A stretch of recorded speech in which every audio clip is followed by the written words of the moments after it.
Et ben c'est parti, on va pouvoir attaquer un nouveau tuto Lightroom. Et ça va être du sunset. C'est cette photo en état brut. Et le but, c'est de donner cette photo-là. Du coup, j'ai eu de la chance parce que j'ai un groupe de jeunes qui était juste à côté de moi et qui m'a gentiment invité à leur soirée en plein air. Et j'en ai profité pour faire de la vidéo et de la photo avec eux. Et tout ça, ça s'est passé dans les Côtes d'Armor en Bretagne. Et c'est la plage de Trestrignel et sa pointe du château. Et voilà à quoi ça ressemble en vrai.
Et on va pouvoir commencer par le recadrage.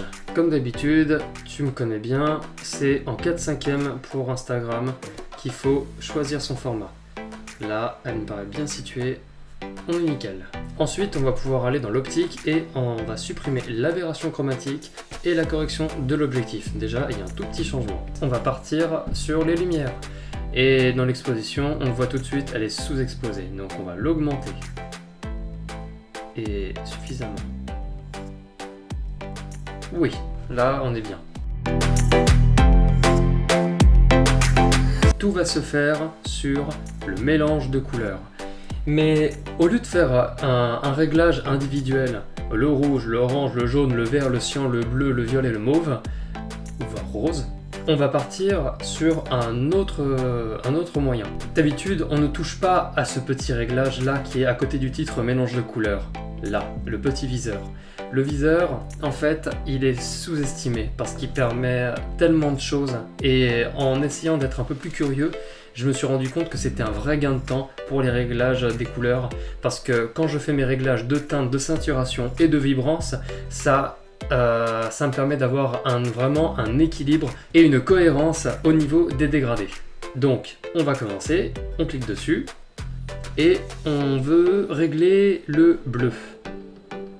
Donc là, je suis enfoncé et si je vais à gauche, ça va vers turquoise et si je vais vers la droite, ça va vers le violet. Mais on voit que ça touche beaucoup le bleu et un petit peu le cyan. Donc ça va nous permettre d'avoir quelque chose d'harmonieux au niveau du réglage et c'est super pratique. Moi, je vais les laisser vers une légère teinte violette. Voilà. Et maintenant, là, le rose et le jaune, c'est beau, hein? C'est beau. Mais par rapport au visuel que j'ai dans ma tête, j'ai envie de toucher les jaunes et un petit peu les roses. On va commencer par les roses. Les roses rouges qui sont ici. Alors on clique sur viseur, on revient choisir le pixel, un des milliers de pixels qui se trouvent dans le rose. Et hop, la luminance, légèrement. La saturation, je vais l'accentuer. Et la teinte, je vais roser légèrement. Voilà. Ça, c'est bon. Maintenant, les jaunes. Et donc, on va dessus. La teinte. Et on va la roser, elle aussi. Comme ceci. On va faire un petit bonbon. Mais pas trop. Faut pas trop partir trop. Hein. Je veux quand même quelque chose de cohérent au niveau d'un dégradé, mais de la même couleur. Voilà.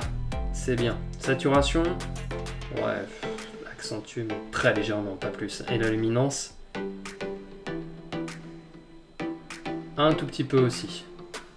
Mais encore, je suis gentil, on n'a même pas besoin de le faire. Franchement, c'est c'est vraiment invisible à l'œil nu. Les effets, la texture, pas tellement besoin. La clarté et la correction de voile et le vignettage, ça va surtout se retrouver dans mes dégradés linéaires. Je préfère jouer avec les dégradés linéaires et les dégradés circulaires, c'est beaucoup plus cool. Les virages partiels, est-ce qu'on peut les augmenter un petit peu? Ah oui, ça peut être bien là. Si je donne un ton chaud, sur le bleuté, ça l'accentue un peu en violet, ça peut être pas mal. Ouais, là, 33 degrés, 26 de saturation et les ombres. Ouais, voilà, les virages partiels. Je pensais pas y toucher, au final, en ayant un peu de curiosité, j'ai fini par y toucher et je suis en train de me régaler à fond. Et ben voilà, les effets, c'est terminé. Et les virages partiels, c'est terminé. On va pouvoir partir sur les dégradés, les filtres.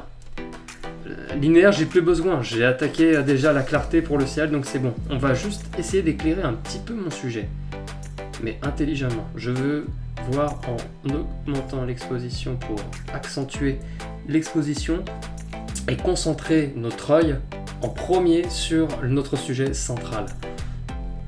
C'est déjà bien, mais je veux faciliter la tâche de notre œil quand on va regarder la photo. Et je vais augmenter voilà, le contour progressif de 81%, 80%, voilà. En essayant un autre dégradé, un peu plus gros, et en inversant, diminuer l'exposition.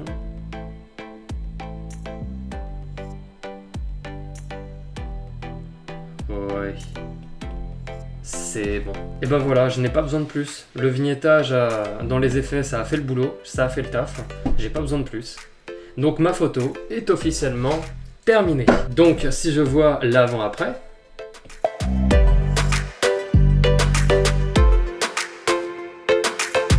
on voit quand même qu'il y a une grosse différence entre la lumière d'avant et la lumière de maintenant.